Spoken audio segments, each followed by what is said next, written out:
पूजा और रवि की love marriage हुई थी। बहुत जद्दोजहद के बाद दोनों परिवारों ने शादी के लिए हाँ की थी, क्योंकि लड़की पंजाबी और लड़का मरवाड़ी था।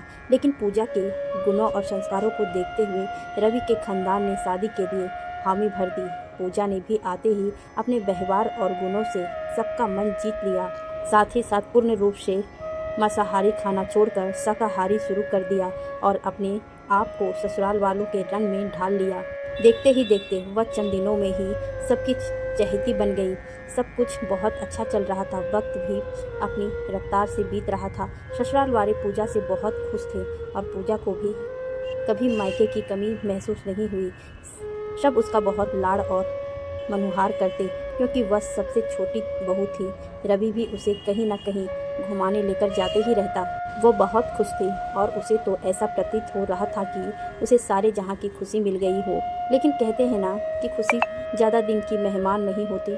उसकी खुशी को नज़र लग गई थी। शादी के 2 साल बाद ही रवि अपने स्कूटर से घर आ रहा था, तभी एक ट्रक ने उसे धक्का मार दिया और ऑन स्पॉट उसने दम तोड़ दिया। रवि के जाने के बाद पूजा की जिंदगी एकदम वीरान हो गई, जैसे सारे पत्ते टहनियों से झड़ गए हो। टहनियों सूख कर बंजर बन जाती है, उसे गहरा सदमा लग गया था। अपनी सुख बुद्ध तक खो बैठी, न रोती न हंसती, बस एक जगह पर भूत बनकर बैठी रहती। ऐसा प्रतीत हो रहा था कि उसके शरीर में जैसे प्राण ही ना हो, बिल्कुल जिंदा लाश बन चुकी थी।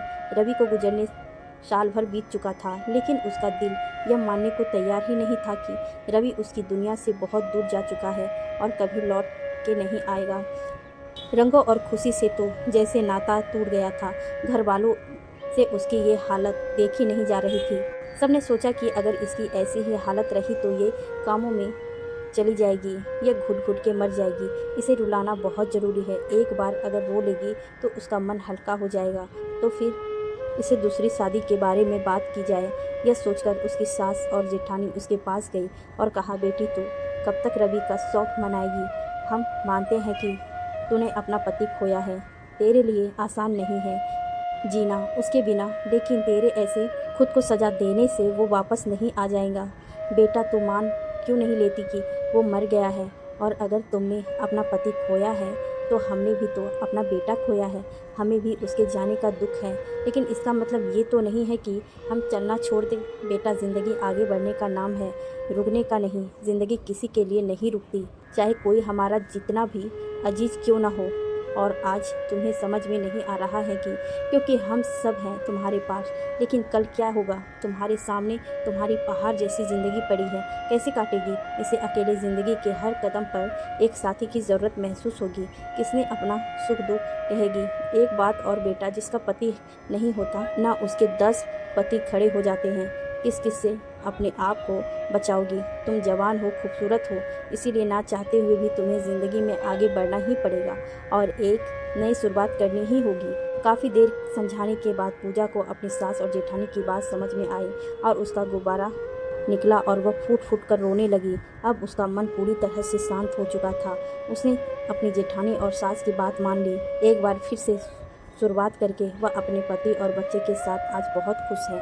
दोस्तों, ये कहानी नहीं, हकीकत है। हमारे समाज में आज भी जब ज़माना इतना आधुनिक हो गया है, फिर भी अगर औरत अपनी ज़िंदगी की नई शुरुआत करे तो लोग उसे गलत दृष्टि से ही देखते हैं।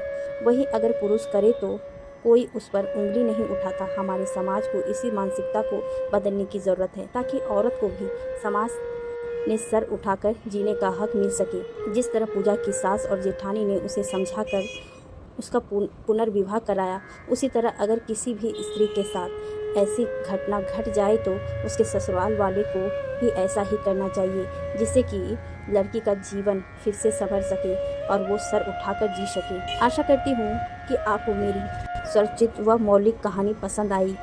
ये अगर कहानी अच्छी लगी तो प्लीज़ इसे लाइक, कमेंट और शेयर करना मत भूलिए।